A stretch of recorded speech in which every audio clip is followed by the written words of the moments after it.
एक सफाई कर्मचारी को कूड़ेदान में एक महंगी हाई हील जूती मिली। जैसे ही वह जूती निकालने वाली थी, उसने देखा कि कूड़ेदान के अंदर एक लाश पड़ी है। यह दृश्य देखकर वह डर गई और तुरंत पुलिस को बुलाया गया। क्योंकि मृत व्यक्ति की त्वचा काली थी, पुलिस ने इस केस को बहुत गंभीरता से लिया। लेकिन जब पुलिस ने शुरुआती जांच की तो उन्हें शरीर पर कोई घाव नहीं मिला। इसलिए पुलिस लाश को पोस्टमार्टम के लिए ले गई। पोस्टमार्टम की रिपोर्ट ने सबको चौंका दिया, क्योंकि मृत व्यक्ति कोई विदेशी नहीं बल्कि एक भारतीय लड़की थी। उसे एक ऐसे जहर का इंजेक्शन दिया गया था जिससे उसकी त्वचा काली हो गई थी। इस केस के सामने आते ही पूरे शहर में डर फैल गया। लेकिन इस केस ने जैक का ध्यान खींचा। वह तुरंत उठकर बैठ गया। दरअसल यह पहली बार नहीं था जब ऐसा केस हुआ था। कई साल पहले एक यूनिवर्सिटी में भी ऐसा ही केस हुआ था और उस केस की जांच जैक ही कर रहा था। उस समय जब वह अपराधी को पकड़ने वाला था, उस पर हमला हुआ। अपराधी ने जैक को भी वही जहर का इंजेक्शन दे दिया जिससे उसकी त्वचा काली हो गई। लेकिन किस्मत से दूसरे पुलिस अधिकारी समय पर आ गए और जैक बच गया।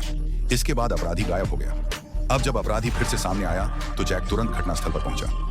उसने देखा कि हर सड़क के चौराहे पर कैमरे लगे थे, लेकिन जिस जगह कूड़ेदान था वहां कोई कैमरा नहीं था। इससे साफ था कि अपराधी उस इलाके को अच्छी तरह जानता था। जैक ने लड़की के करीबियों से पूछताछ शुरू की। लड़की के बॉयफ्रेंड ने बताया कि जिस दिन उसकी हत्या हुई उस दिन उसका जन्मदिन था और उसने उसे एक सोने का नेकलेस गिफ्ट किया था।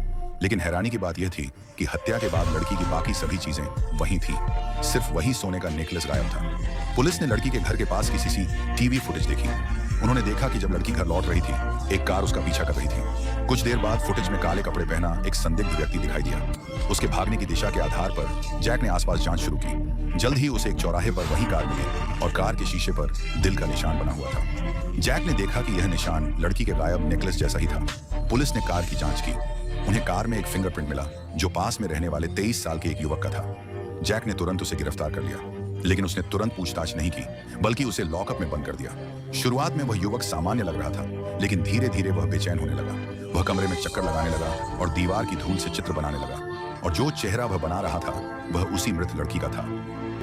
लूजर।